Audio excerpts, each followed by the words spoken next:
வணக்கம் நண்பர்களே, நீங்கள் பார்த்து கொண்டு இருப்பது உங்கள் கௌசிகா ரிவ்யூ. சரி வாங்க வீடியோக்குள்ள போய் என்ன நடக்க போகுது அப்படின்னு சொல்லிட்டு பாத்தீங்கன்னா, நம்ம இலக்கியா இருக்காங்கல்ல, அவங்க இருந்து நாளைக்கு வேற லெவல்ல ஒரு பக்கம் நம்ம கௌதம் அப்படியே மிகப்பெரிய ஒரு மாலை அவருக்கு கான்ட்ராக்ட்ல சொந்தமாக்க போறாரு. ஆனா இந்த தருணம் தான் அவரோட லாஸ்ட் தருணம், லாஸ்ட் எண்டு அப்படின்னு சொல்லிட்டு இருக்காங்க ஒரு சிலர். எதுக்காகடா இந்த மாதிரி சொல்ற அப்படின்னு சொல்லிட்டு பாத்தீங்கன்னா, ஆமாங்க, நம்ம கார்த்தி இருக்காருல, அவரும் மறுபக்கம் நம்ம தாட்சாயினி, அஞ்சலி, எஸ்எஸ்கே, பைரவி இவங்க எல்லாரும் சேர்ந்து ஒரு சதி திட்டம் தீட்டின்னு இருக்காங்க. இந்த சதி திட்டத்தை பொறுத்த வரைக்கும் எப்படியாவது நம்ம கௌதமோட சொத்து இருக்குல்ல, இதை மொத்தத்தையும் அப்படியே சும்மா அந்த சைன்ல வாங்கி அதை அப்படியே எடுத்து போயிட்டு ஆறுமுகம் கிட்ட கொடுத்தா ஆறுமுகம் எல்லாத்தையும் பக்காவா ரெடி பண்ணி கார்த்தி கிட்ட கொடுத்துருவாங்க. அதுக்கப்புறம் கார்த்தியோட சொத்து கார்த்தி கழுத்தை பிடிச்சின்னு ஒரு பக்கம் போடா வெளியே நாயே அப்படின்னு சொல்லிட்டு துரத்தி அடிக்கணும்னு சொல்லிட்டு ஆணவத்தோடையும் ஆங்காரத்தோடையும் திமுரோடையும் ஒரு பக்கம் நீ அப்படி கெத்தா நின்று இருக்காரு. என்ன தலைவா, நீ நினைச்சதெல்லாம் நடந்துருமா சொல்லு பார்க்கலாம். அதெல்லாம் பார்க்காம கையெழுத்து போட்டு தர்ற அளவுக்கு முட்டாளா நம்ம கௌதம் அப்படின்னு சொல்லிட்டு பாத்தீங்கன்னா, என்னங்க பண்றது? சூழ்ச்சி எப்படி வேணாலும் பண்ணலாம், எந்த விதத்தை வேணாலும் பண்ணலாம். அந்த சூழ்ச்சி பண்றவங்கிறாங்களா, அந்த இடத்துல நம்ம தப்பிக்கிறது தான் மிகப்பெரிய ஒரு கஷ்டமே. ஏன்னா நமக்கு எதிராக ஒரு சூழ்ச்சி பண்றாங்கன்னா அந்த சூழ்ச்சியை நம்ம ஃபர்ஸ்ட் அறியணும், தெரியணும். இல்லைன்னா நம்ம ஒண்ணுமே பண்ண முடியாது. தற்செயலா நாம நம்பி இறங்குற இடமே நமக்கு பாலும் கிணறாவும் இருக்கும், பாலும் குழியாவும் இருக்கும். அதனால எந்த இடத்துல எங்க ஆப்பு இருக்குன்னு சொல்லிட்டு சொல்ல முடியாது. பொறுத்தார் பூமி ஆழ்வார்ன்ற மாதிரி நம்ம பொறுத்து தான் எந்த ஒரு விஷயத்தையும் செய்யணும். அதை விட்டு எடுத்தோம் கவுத்தோம்னு சொல்லிட்டு வேகமா செஞ்சிடக்கூடாது. ஒரு பக்கம் நம்ம கார்த்தியோட மாமனார், அவரும் எவ்வளவோ எடுத்து சொல்லி பார்த்தாரு, இப்படி பண்ணலாம் கார்த்தி, இந்த மாதிரி எல்லாம் பண்றது தப்பு, உன் வாழ்க்கை நல்லா இருக்கணும்னு சொல்லிட்டு தான் ஆசைப்படுறாங்க, அதை புரிஞ்சுக்கோ அப்படின்னு சொல்லிட்டு படிச்சு சொன்னாங்க. ஆனா நம்ம கார்த்தி எந்த ஒரு விஷயத்தையும் ஏத்துக்கல. அவரை பொறுத்த வரைக்கும் நான் பண்றதுதான் ரைட்டு, நான் செய்யறதா கரெக்ட், இஷ்டமா இருந்தா ஏத்துக்கோ, கஷ்டமா இருந்தா ஓடிடு விட்டுட்டு அப்படின்ற மாதிரி திமிராவும் ஆங்காரம் பேசின்னு இருக்காங்க.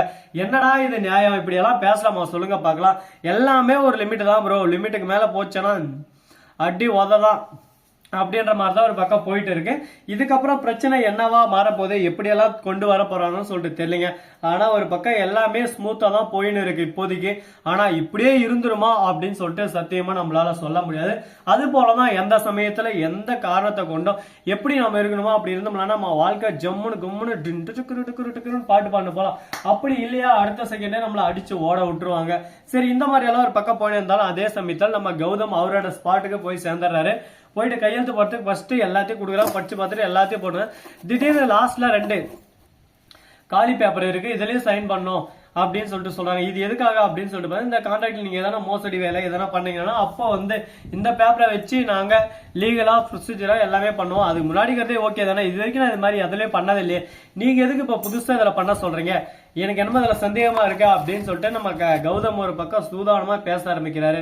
என்ன கௌதம், எங்களவே நம்புறியா? அது கவர்மெண்ட் கான்ட்ராக்ட், இதுல எல்லாம் எப்படி நாங்க ஏமாத்துவங்களா சொல்லுங்க பார்க்கலாம் அப்படின்னு சொல்லிட்டு சொல்ல, கவர்மெண்ட் ஆனக்கிட்டும் யாரானக்கிட்டும் அதை பத்தி எனக்கு கவலை இல்லை, எனக்கு ப்ரொசீஜர்னா அது கரெக்டா இருக்கும், என் ப்ரொசீஜரை பொறுத்த வரைக்கும் நான் கரெக்டா இருப்பேன். ஆனா எனக்கு யாரானா டிமிக்கி கொடுக்கணும், அல்வா கொடுக்கணும்னு சொல்லிட்டு பாத்தீங்க, அவங்களுக்கு நான் அல்வா கொடுத்துட்டு போயிடும். அதை ஃபர்ஸ்ட் நல்லா புரிஞ்சுக்கோங்க, புரிஞ்சு தெரிஞ்சு அறிஞ்சு பண்ணுங்க. அதை விட்டு தேவையில்லாம வேலையை பண்ணீங்களா நான் எல்லாருக்கும் ஒரு பக்கம் ஆப்பு வச்சுட்டு போயிருவேன், ஜாக்கிரதை அப்படின்னு சொல்லிட்டு நம்ம கௌதம் ஒரு பக்கம் எச்சரிக்கிறாரு.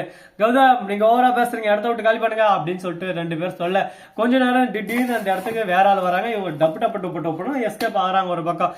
அவங்க வந்ததும் என்ன கௌதம் யார் அவங்க அப்படின்னு சொல்லிட்டு கேட்க, ஐயோ சார் நீங்க அனுப்பினதா சொல்லிதான் என்கிட்ட சைன் வாங்க வந்தாங்க, என்னடா காலி பேப்பர்ல சைன் வாங்குறேன்னு சொல்லிட்டு நான் கேட்டுனா சைன் போடுறதுக்கு முன்னாடி அவங்க அப்படி பண்ணும் இப்படி பண்ணும் இந்த மாதிரி பண்ணும் அப்படி பண்ணும் சொல்லிட்டு வாயிலே வட சுட ஆரம்பிச்சிட்டாங்க.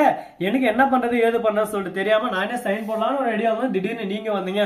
ஐயோ கௌதம், நல்ல வேலை போட மாட்டீங்க, இப்ப வராங்க பாத்தீங்களா, இவங்க தான் உண்மையான அந்த கான்ட்ராக்டை இது பண்றவங்க, அதனால இவங்க கிட்ட தான் நீ வாங்கணும் அப்படின்னு சொல்லிட்டு சொல்றாங்க. இது கேட்டதோ தூக்கி வேறுதோ போட்டதோ ஒரு பக்கம், இது எல்லாமே அந்த எஸ்எஸ்கே தாட்சாயினியோட வேலையா தான் இருக்கும்.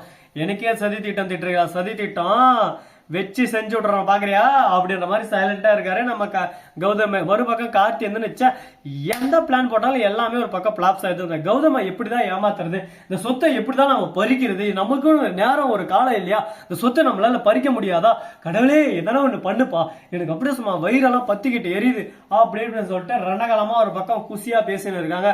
எப்பா நீ எப்படி வேணா பேசுப்பா, அதை பத்தி எங்களுக்கு கவலை இல்லப்பா, இதுதான்பா உண்மை, இப்படிதான்பா நடக்கும், இஷ்டமா இருந்தா ஏத்துக்கோ, கஷ்டமா இருந்தா ஒதுக்கி தட்டு போயிட்டே இருந்துரு அப்படின்ற மாதிரி தான் ஒரு பக்கம் போயின்னு இருக்கு. இப்ப என்ன தான் பண்ண என்ன தான் சொல்ல அப்படின்னு சொல்லிட்டு தெரியாம குழப்பத்துல குழம்பே போயிட்டு இருக்க.